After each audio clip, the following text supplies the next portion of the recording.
بسم الله الرحمن الرحيم. يا أيها الناس اعبدوا ربكم الذي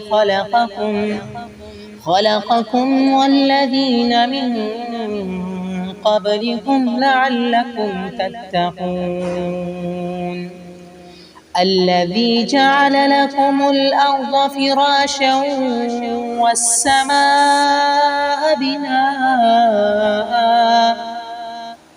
والسماء بناء وأنزل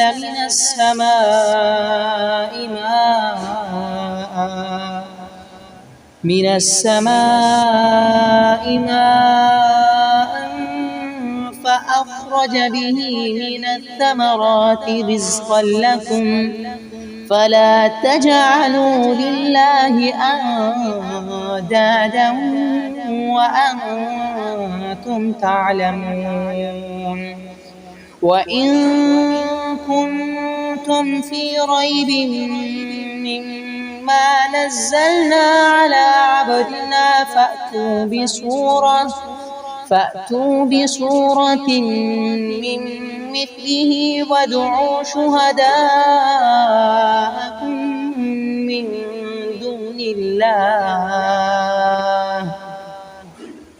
من دون الله إن كنتم صادقين.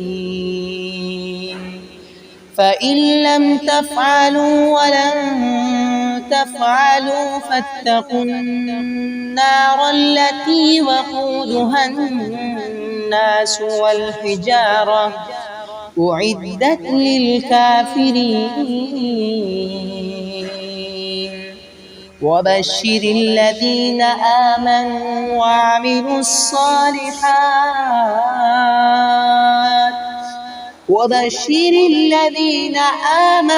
وعملوا الصالحات أن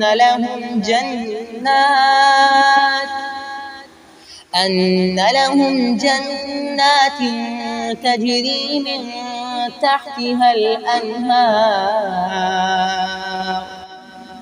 كلما رزقوا منها من ثمرة رزقا قالوا هذا الذي رزقنا من قبل وأتوا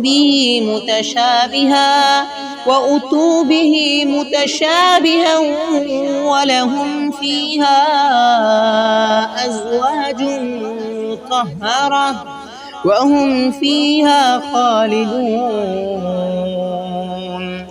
إن الله لا يستحيي أن يضرب مثلا ما بعوضة فما فوقها فأما الذين آمنوا فيعلمون أنه الحق من ربهم وأما الذين كفروا فيقولون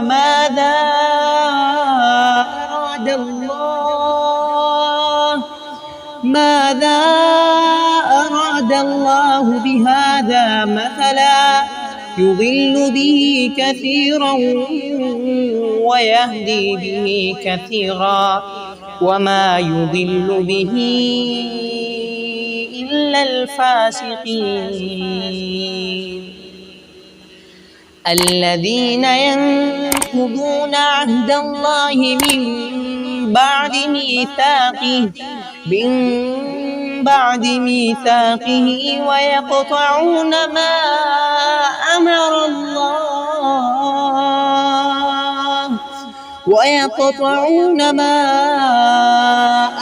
الله به أن يوصل ويفسدون في الأرض أولئك